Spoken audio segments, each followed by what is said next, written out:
এই জাতিকে বোঝা বড়ই কষ্টকর। আপনি জাতির জন্য যাই করবেন, আপনার জন্য এমন দিন অপেক্ষা করতে পারে আপনি হয়তো কল্পনাও করেননি। বঙ্গবন্ধু শেখ মুজিবুর রহমানের গলায় জুতার মালা পরিয়েছে এই জাতি। 1971-এর যিনি নায়ক, আবার 2024-এর যিনি নায়ক বা যারা নায়ক, তাদের কারুর মাথায় বোতল নিক্ষেপ, আবার কারুর গলায় অলরেডি জুতুর মালা পরিয়ে দিয়েছে এই জাতি।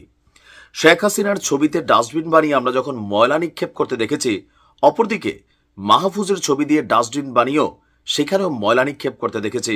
বড়ই অদ্ভুত এই জাতি। একটা কোল্ড ওয়ার চলছে। উপদেষ্টা আসিফ বনাম বিএনপির যিনি মেয়র আছেন জন্য যাই করবে দক্ষিণ সিটি কর্পোরেশনের এমন দিন অপেক্ষা করতে পারে আপনি হয়তো কল্পনাও করেন। আসিফ বলছে বিএনপি গায়ের জোরে নগর ভবন বন্ধ করে আন্দোলন করছে। ইশরাক বলছে যে গায়ের জোরে না, এটা জনতার দাবি। এখন গায়ের জোর তো আপাতত এই দেশে চলছে। বারবার উপদেষ্টা আসিফ দোহাই দিচ্ছেন আইনের, কিন্তু বিএনপির নেতাকর্মীরা প্রশ্ন করছেন আপনারা তো রাষ্ট্রপতিকে ক্ষমতায় রেখেই ওই আইনের অধীনে এই দেশে এখন বসে আপনারা সরকার চালাচ্ছেন, এগুলো কোন আইনে চলছে? এক ভিন্ন রকম দৃশ্য আমরা দেখছি। আর আফসোস লাগছে যে এত দ্রুত এই আসিফদের গলায় জুতার মালা মানুষ পরাই দিবে, এটা কিন্তু আমরা ভাবি নাই। তবে এই দেশে সবই সম্ভব। যেদিন আমরা বঙ্গবন্ধুর গলায় জুতুর মালা দেখেছি, তখনই বোঝা গেছে যে এই জাতি তাদের হিরোদেরকে কত দ্রুত ভিলেন বানাইতে পারে। দর্শক, ক্ষমতার লড়াই, ক্ষমতার খেলা আমরা যখন দেখছি যে আপনার ডিএনসিসির মেয়র হিসেবে বিএনপি নেতা ইশরাককে দায়িত্ব বুঝিয়ে দিতে আসলে আইনি জটিলতাগুলো কি কি, এখানে বেশ কয়েকটা বক্তব্য আপনার উপদেষ্টা আসিফ তুলে ধরেছেন। কিন্তু বরাবরই প্রশ্ন যে এই দেশে এখন আইন মেনে কি হচ্ছে? সবকিছুকে আইন মেনে হচ্ছে, নাকি ধরেন যেখানে এই সরকার তাদের পছন্দ হয় না সেখানে আইনের ইস্যু? যেমন উত্তর সিটি কর্পোরেশনের যিনি মেয়র হয়েছেন, তাকে কোন আইন মেনে প্রশাসক হিসাবে মেয়র না নিয়োগ দেওয়া হয়েছে? সেই ক্ষেত্রে ইশরাকের এই পদটা পাইতে আমার মনে হয় যে লানত কপালে থাকলে যা হয় আর কি। উপদেষ্টা আসিফের আরো হয়তো লাঞ্ছিত হওয়ার ইস্যু আছে আমার মনে হচ্ছে। কেন? বিএনপি পাগল হয়ে গেছে ভাই। কারণ রায় চলে আসছে। এমনকি সরকার পতনের পর সম্ভবত চট্টগ্রামে একজন নেতা, তিনি কিন্তু আপনার ক্ষমতা পেয়ে গেছেন। বিএনপি পন্থী না জামাতপন্থী আমি জানি না, তিনি মেয়র হিসেবে দায়িত্ব পালন করছেন। এখন ইশরাকেরটা নিয়ে কি সমস্যা?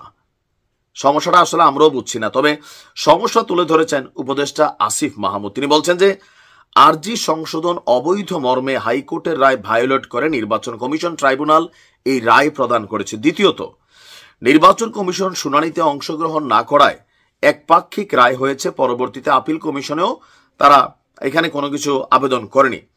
আইন মন্ত্রণালয়ের মতামত চাওয়া হলেও মতামত দেওয়ার আগেই একই সাথে দুইজন নাগরিকের পাঠানো লিগেল নোটিশ উপেক্ষা করে রাত 10টায় গেজেট প্রকাশ করেছে নির্বাচন কমিশন।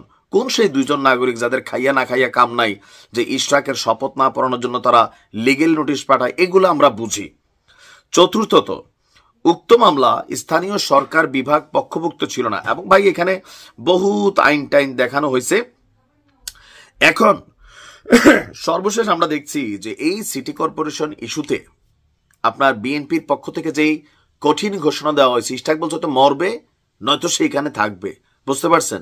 বিএনপির নেতাকর্মীরা গত কয়েকদিন উপদেষ্টা আসিফরে এই দক্ষিণ সিটি কর্পোরেশনে সে তার অফিস করে, তাকে ঢুকতে দেয় না। আজকে 4 থেকে 5 দিন তার কার্যক্রম স্থবির। আসিফও সেখানে ভয়ে যায় না, কারণ এই জুতার মালা আসলে প্রকৃতপক্ষে সরাসরি, কারণ মবের যুগ চলতেছে, বোঝেন নাই?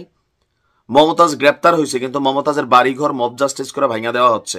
তো এই দেশটা তো আপাতত এরকমই চলতেছে। তো সেইখানে উপদেষ্টা আসিফও টেনশনে আছে। ওইদিকে হাসনাত বলতেছে ভাই প্লিজ আসিফরে আপনারা ভুল বুঝেন না, আসিফরে ভুল বুঝেন না। কেন? আসিফ কি তোমার লোক? আসিফ কি এনসিপির লোক? তা আমরা তো দেখতেছি এনসিপি, উপদেষ্টা, সরকার সবটা একই সিস্টেমে চলে। আরে উপদেশ, আমি এই জিনিসটা নিজেও বুঝি না যে ইশরাককে দায়িত্বটা দিতে এই সরকারের আসলে ঝামেলাটা কোথায়, মানে মূল সমস্যাটা কোথায়? কেন খামাখা দেশের মধ্যে একটা অস্থিতিশীল পরিবেশ তৈরি করা হচ্ছে? কেন? কিসের আইন?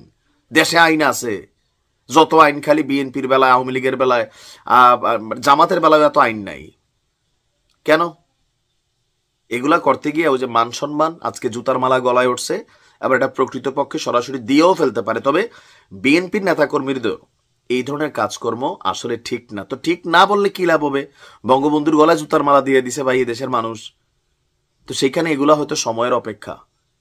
কারণ এই দেশের মানুষকে খুশি করা বড়ই কঠিন, আর যারা ক্ষমতায় যায় তারা একটা সিন্ডিকেট হয়ে যায়, এটাই বাস্তব। ভালো থাকুন।